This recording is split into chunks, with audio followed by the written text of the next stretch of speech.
Doctor B R. Ambedkar ಅವರು ಸಂವಿಧಾನ ಬರೆಯದೇ ಇದ್ದಿದ್ದರೆ ಇಂದು ಈ ದೇಶವನ್ನು ಊಹಿಸಲು ಸಾಧ್ಯವಾಗುತ್ತಿರಲಿಲ್ಲ ಎಂದು ಹಿರಿಯೂರು ಶಾಸಕಿ ಪೂರ್ಣಿಮಾ ಶ್ರೀನಿವಾಸ್ ಹೇಳಿದರು.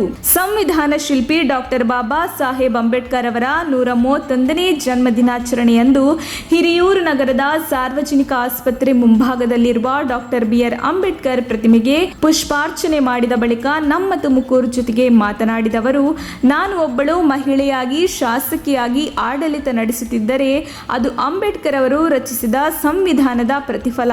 ಇಂತಹ ವ್ಯಕ್ತಿಗಳು ನಮ್ಮ ಭಾರತ ದೇಶದಲ್ಲಿ ಇನ್ನು ಹುಟ್ಟಬೇಕು ಎಂದು ಅವರು ಇದೇ ವೇಳೆ ಅಭಿಮಾನ ವ್ಯಕ್ತಪಡಿಸಿದರು. ಪ್ರವರ್ಗ 1ರ ಒಕ್ಕೂಟದ ರಾಜ್ಯಾಧ್ಯಕ್ಷರಾದ ಡಿ.ಟಿ. ಶ್ರೀನಿವಾಸ್ ಮಾತನಾಡಿ, ಪ್ರಪಂಚದಲ್ಲಿ ಮೊದಲು PhD ಪದವಿಯನ್ನು ಪಡೆದ ಮೊದಲ ಭಾರತೀಯ ಡಾಕ್ಟರ್ ಬಿ.ಆರ್. ಅಂಬೇಡ್ಕರ್ ಆಗಿದ್ದು, ಕೊಲಂಬಿಯಾ ಯೂನಿವರ್ಸಿಟಿಯಲ್ಲಿ ಡಾಕ್ಟರ್ ಬಿ.ಆರ್. ಅಂಬೇಡ್ಕರ್ ಅವರ ಫೋಟೋವನ್ನು ಲೈಬ್ರರಿಯಲ್ಲಿ ಹಾಕಿ ಗೌರವಿಸುತ್ತಿರುವುದು ಹೆಮ್ಮೆಯ ವಿಷಯವಾಗಿದೆ.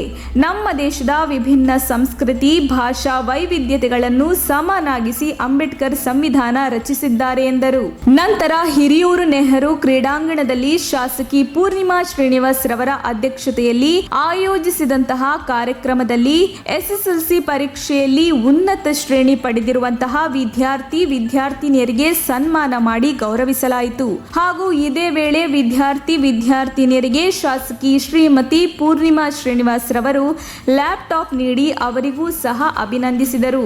ಈ ಸಂದರ್ಭದಲ್ಲಿ ಶಾಸಕಿ ಪೂರ್ಣಿಮಾ ಶ್ರೀನಿವಾಸ್, ಡಿ.ಟಿ. ಶ್ರೀನಿವಾಸ್, ತಹಶೀಲ್ದಾರರಾದ ಶಿವಕುಮಾರ್, ನಗರಸಭೆ ಪೌರಾಯುಕ್ತರಾದ ಡಿ. ಉಮೇಶ್, CDPO ಅಧಿಕಾರಿಯಾದ ಮಂಜುನಾಥ್ ಹಾಗೂ ನಿರಂಜನ್ ಮೂರ್ತಿ, DYSP ಜಮೀರ್ ಅಹಮದ್, ಪೊಲೀಸ್ ನಿರೀಕ್ಷಕರಾದ ರಾಘವೇಂದ್ರ, ಸಬ್ ಇನ್ಸ್ಪೆಕ್ಟರ್ ಶಿವಕುಮಾರ್ ಹಾಗೂ ಎಲ್ಲ ಪೊಲೀಸ್ ಸಿಬ್ಬಂದಿ ವರ್ಗದವರು, ನಗರಸಭೆ ಅಧ್ಯಕ್ಷರಾದ ಶಂಶುದುನ್ನೀಸಾ, ಉಪಾಧ್ಯಕ್ಷರಾದ BN ಪ್ರಕಾಶ್, ಬಿಜೆಪಿ ಪ್ರಧಾನ ಕಾರ್ಯದರ್ಶಿಯಾದ ಕೇಶವಮೂರ್ತಿ ಹಾಗೂ ಎಲ್ಲ ನಗರಸಭೆ ಆಡಳಿತಾಧಿಕಾರಿಗಳು ಹಾಗೂ ನಗರಸಭೆಯ ಸದಸ್ಯರುಗಳು ಹಾಗೂ ಪತ್ರಕರ್ತರು, ಮಾಧ್ಯಮದವರು ಹಾಗೂ ಅಂಬೇಡ್ಕರ್ ಸಂಘಟನೆಯ ಎಲ್ಲ ಕಾರ್ಯಕರ್ತರು, ಮುಖಂಡರಾದ GL ಮೂರ್ತಿ, ನಂದಕುಮಾರ್, ಗಿರೀಶ್, ಗಾಂಧಿನಗರ ಮಹಂತೇಶ್, ಶಿವಕುಮಾರ್, ರಾಘವೇಂದ್ರ, ಹನುಮಂತು, ರಾಮಚಂದ್ರಪ್ಪ, MD ರಮೇಶ್, ಹನುಮಂತಪ್ಪ, ರಘು, ರಮೇಶ್ ಹಾಗೂ ಅಂಬೇಡ್ಕರ್ ಕೇಶವಮೂರ್ತಿ, ಡ್ಯಾನ್ಸರ್ ಮಹೇಶ್, ಸಣ್ಣಪ್ಪ ಹಾಗೂ ಎಲ್ಲಾ ತಾಲೂಕು ಆಡಳಿತಾಧಿಕಾರಿಗಳು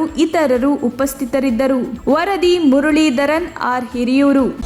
ನಮ್ಮ ಭಾರತ ದೇಶ ಇಷ್ಟು ಸದೃಢವಾಗಿ ಎಲ್ಲ ಧರ್ಮದವರು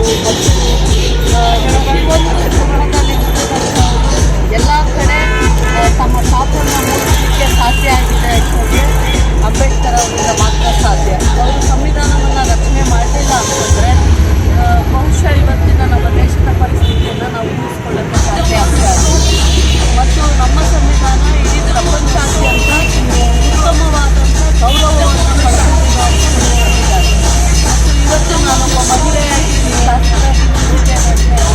ಆ ಸಂವಿಧಾನದ ಪ್ರತಿಫಲ ಅಂತಂದ್ರೆ ಹಾಗಾಗಿ ಮಾನವತಾವಾದಿ ಅಂಥ ವ್ಯಕ್ತಿಗಳು ಮಕ್ಕಳು ಬರಬೇಕು. ಅದು ಮಾತ್ರ ದೇಶಕ್ಕೆ ಸಾಧ್ಯ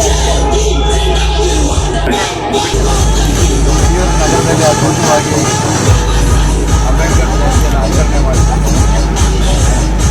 ಇವತ್ತು ಒಂದು ವಿಶೇಷ ಏನು ಅಂತ ಹೇಳಿದ್ರೆ, ಅಂಬೇಡ್ಕರ್ ಜಯಂತಿ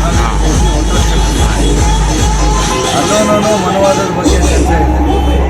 ಅಂದರೆ ಮನುಷ್ಯನು ಶಾಂತಿಯಿಂದ ಇರಬೇಕು ಅನ್ನೋದೆಲ್ಲ